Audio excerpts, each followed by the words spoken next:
Yo famille, j'espère que vous allez bien. Donc on va commencer le journal des éléphants. Voilà, donc ici on commence par Ahmed Junior Traoré qui vient en Ligue 1. Voilà, il n'est pas de retour en Ligue 1.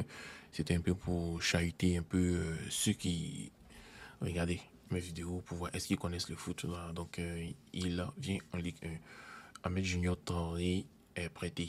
Voilà, donc son club Bournemouth l'a prêté à l'AJ Oxey. Voilà, donc pour ceux qui ne savent pas, les détails du transfert, c'est un prêt d'un an sans option d'achat. Voilà, donc il n'a pas été acheté, il a été prêté. Et c'est une occasion pour lui de jouer en Ligue 1. On connaît tous les joueurs qui jouent en Ligue 1, les Atalakou que les Français les font.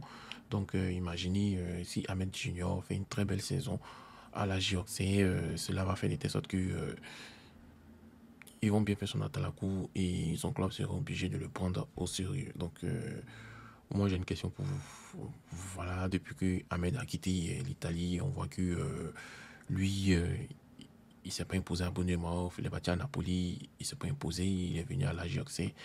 Est-ce qu'il va s'imposer là-bas? Voilà. Est-ce que c'est une bonne chose pour sa carrière?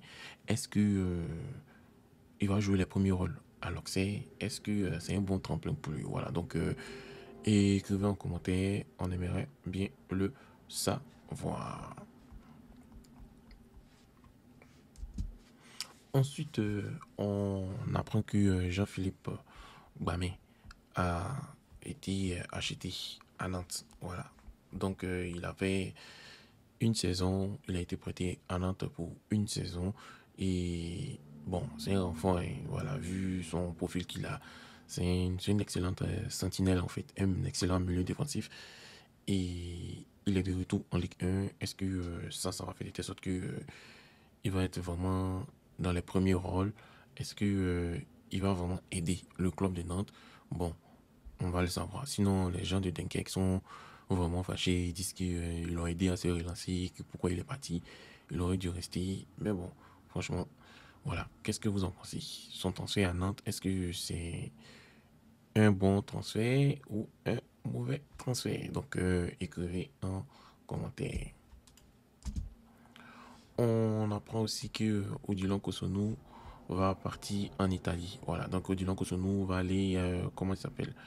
À l'Atalanta Bergame. Voilà, donc on pensait que c'était Liverpool. Hein. Voilà, on pensait que il allait partir à Liverpool, mais si ça va à Liverpool, moi j'ai une question pour vous les fans. Est-ce qu'il va être titulaire indiscutable là-bas? Ça c'est la vraie question. Voilà, vaut mieux aller dans un club qui joue peut-être la Ligue des Champions et où tu vas être titulaire indiscutable. On a tous vu depuis la fin de la saison passée où Odilon Kosonou lui, il n'a pas voulu prolonger, il a commencé à le mettre sur le banc. Et voilà, donc est-ce que Odilon Kosonou va être titulaire à l'Atalanta Bergame? Bon, c'est ça, hein. De toutes les façons, il va être prêté et le montant du prêt, c'est 5 millions d'euros. Et si ça a été un prêt convaincant, les gars vont l'acheter à 30 millions d'euros.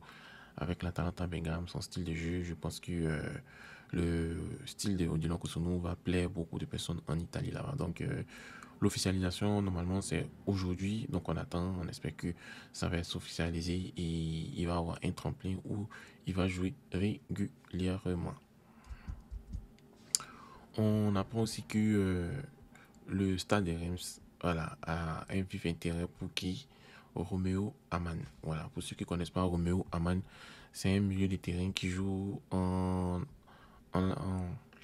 au Danemark en fait. Voilà, donc il joue au Danemark, c'est un excellent milieu de terrain et là, il va venir en France. Voilà, précisément au stade de Reims. Voilà, le stade de Reims là, on va changer le nom et on va appeler le stade de Côte d'Ivoire parce que franchement, tous les Ivoiriens sont là-bas et c'est une très bonne chose. Bon, c'est un excellent milieu. Faut pas, je vais vous blaguer, c'est vraiment un excellent milieu, donc c'est une très très bonne chose. Si cela se concrétise, ça va vraiment aider le stade de Reims et aussi pour Roméo aussi d'avoir une bonne vitrine parce qu'il a déjà fait ses preuves avec son club au Danemark. Voilà, donc on espère que cela va se concrétiser. Voilà. En parlant de stade de Reims, on a Emmanuel Agbadou qui est pisté par le FC Séville. Voilà, donc le FC Séville le veut, le FC Séville le veut avec un prêt avec un prêt avec option d'achat. Voilà, donc c'est un prêt obligatoire. Et bon, c'est ça. Donc il est en train de passer sa visite médicale. Et l'officialisation aussi, ça va être aussi dans les prochaines heures. Donc imaginez notre solide défenseur en Liga. Imaginez qu'il fait une très belle saison en Liga.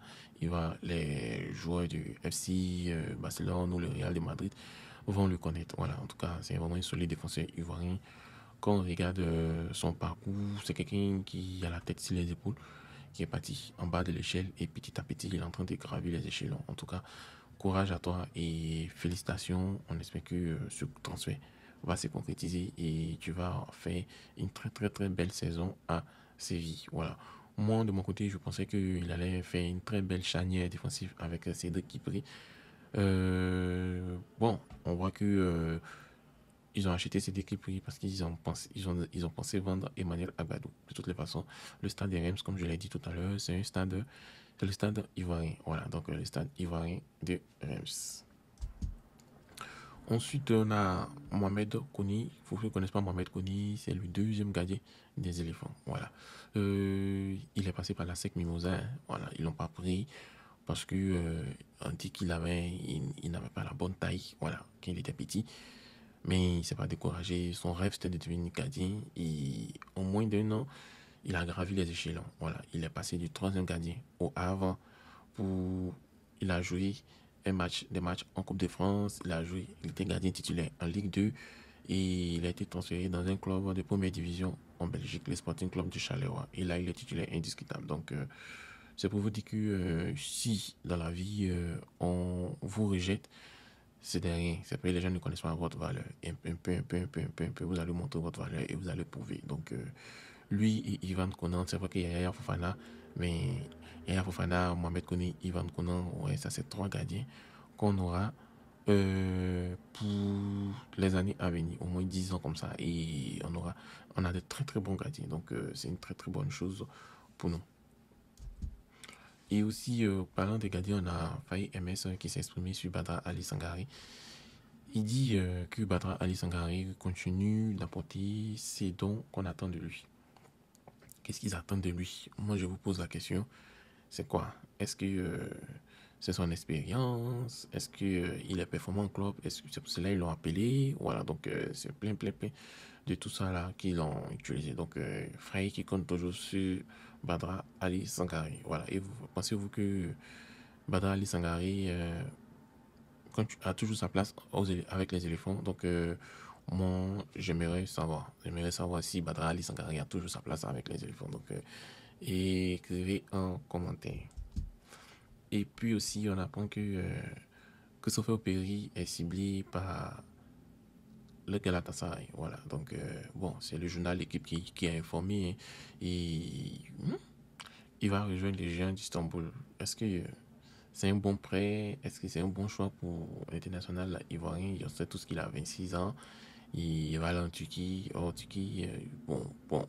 Là. Quand on regarde la Turquie, tous ceux qui sont allés en Turquie, soit ils sont revenus en Europe, soit ils ont eu une fin de carrière. Donc, qu'est-ce que vous en pensez? Est-ce que c'est un bon choix pour lui de partir en Turquie? Voilà, donc c'est vrai qu'il va jouer les compétitions européennes, mais est-ce que c'est vraiment un bon choix? Voilà, donc écrivez en commentaire, on aimerait le savoir. Et puis aussi, il y a un nouveau milieu qui est arrivé. Le nouveau milieu, il s'appelle Mao Dorgeles. Voilà, Mao Dorgeles. Il est le milieu, celui qui a pris la place de Sego Fofana. Voilà, il joue où? Il joue à Nordjylland. Ça ne vous dit rien, mais c'est dans le club que Baba Mohamed est passé, Simon Adenza est passé, et voilà Mao Dorgeles aussi qui est passé. Voilà. Donc, Nordjylland, c'est un club comment on appelle, qui a des affiliations au Ghana avec le club Right to Dream. Donc, tous ces joueurs, quand je parle d'eux, sont passés par Right to Dream au Ghana pour venir à Nord-Irlande et pour exploser sur la scène européenne. Voilà, donc Mao Dorgeles, cette saison, il a joué 6 matchs, tous les matchs, 6 titularisations en 6 matchs, et il a délivré une passe décisive, il a 1,3 passes clés par match, et il réussit 95% de ses passes. Voilà, donc il récupère 3,7% des ballons par match, et il est titulaire indiscutable. Voilà, donc Ce qui est très intéressant avec lui, c'est quelqu'un qui perd très peu de ballons. Donc, c'est un métronome du milieu.